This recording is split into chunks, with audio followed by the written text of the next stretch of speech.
Hey, what's going on, guys? It's FanBoyAaron, and I'm back with another FanBoyAaron review. And today, I'll be taking a look at the Lego Bionicle Rahkshi from 2003.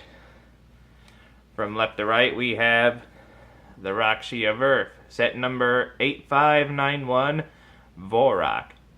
The Rahkshi of Water, set number 8590, Gurak. The Rahkshi of Stone, set number 8587, Panrak. The Rahkshi of Ice, set number 8588, Kurak. The Rahkshi of Fire, set number 8592, Turak. I hope I'm pronouncing that right.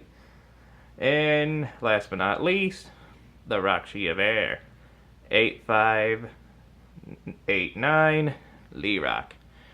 Each set contains approximately 45 pieces. And, yeah. These are very, very interesting sets.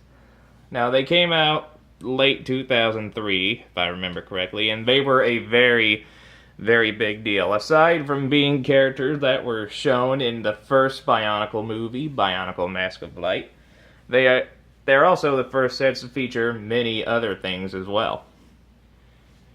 For starters, what are some things I can point out about these guys?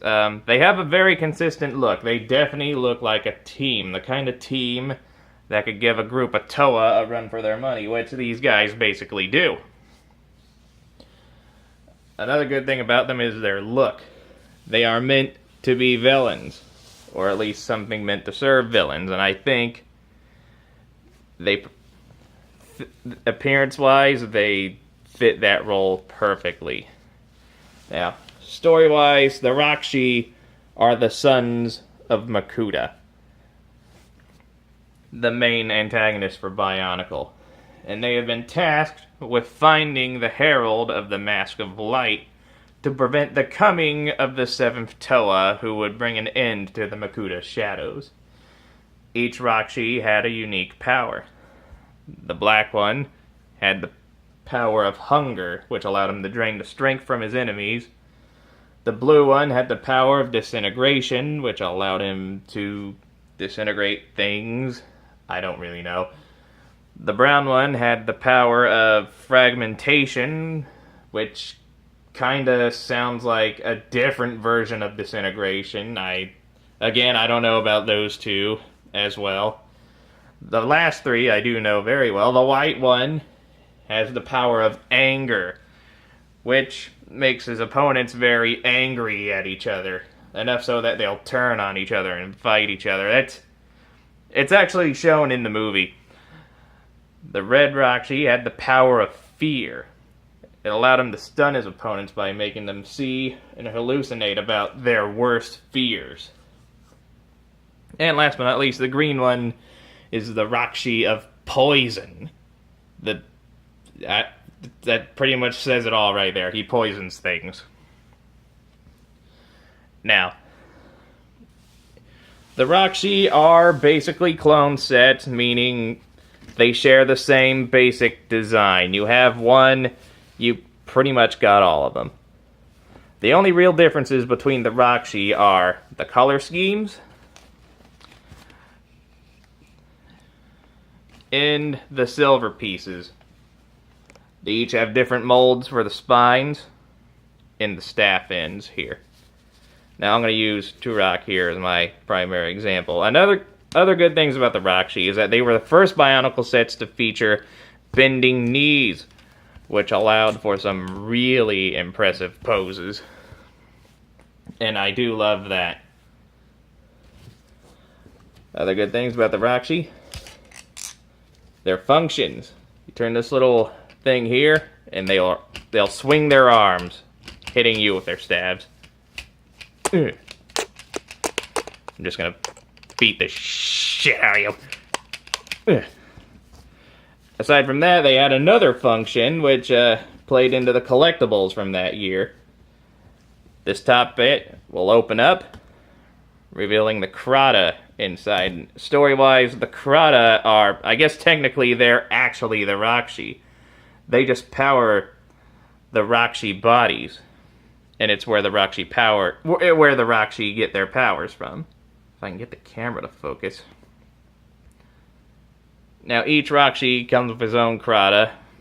And the Kratas were the main, like I said, the Krata were the main collectible of that year, along with some Mask and Chronicle, but I'm not going to talk about those. We're going to talk about the Krata. There were 6 stage Kratas and a total of, I think, 6 or 8 different powers, which were represented by their color, as well as the molding on their face.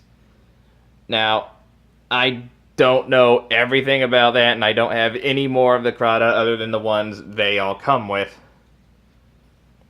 And I'm not going to show them all. But yeah, if you do buy any of the other Krata, you can store them in here, just like I did with that one. And it's a neat little gimmick. And it plays into collectability and playability, and I think that's really awesome. Unfortunately, these sets are not perfect. I'll get into why if I get the camera to focus. There we go. Now, they may have functional knees. Unfortunately, they don't have elbows, and their arms are kind of short, which is very unfortunate. We could have gotten some more, way better poses out of these guys if we had longer, more functional arms. Another downside to the Rahkshi, their functions are kind of floppy. Like, they will not hold a position or a pose at all. I mean, there are plenty of peg holes in their torso, so you could probably jerry-rig a contraption to keep the gears in place. But the sets as they are out of the containers, or canisters, there's no way to do it. And, what else? No, actually, I think that basically covers everything about the Rahkshi. Are they perfect sets? No. But they are really, really great sets. If you can find them, I would highly recommend getting them. Now, let's do a few size comparisons correctly without losing the Krata. I'm going to move where's the side here.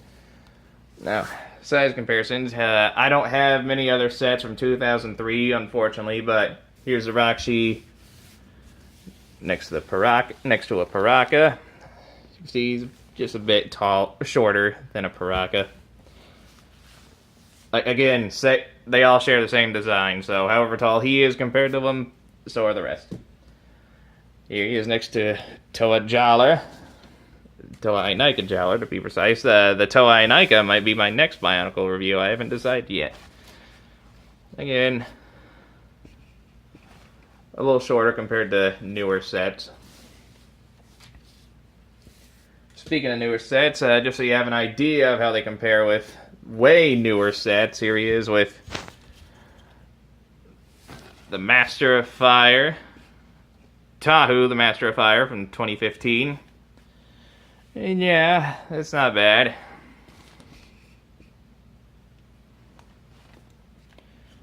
And I think that does it for the Rahkshi. Now, at the time of release, they were approximately $10 a piece,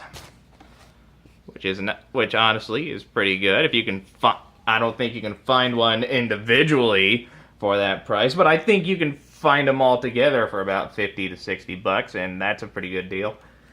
They stand at about 7.5 inches, not counting the spines. And yeah, this has been the Rahkshi, and I love these guys. If you can find them, I would highly recommend getting them. And I just noticed there's a red pin where there should be a black pin on this guy. I will deal with that later. Anyway, if you enjoyed this review as much as I did, hit that like button, leave a nice comment, enjoy the rest of your day, and join me next time when I continue my Transformers Combiner Wars Bruticus review with Swindle. And I'll see you guys around. Bye-bye.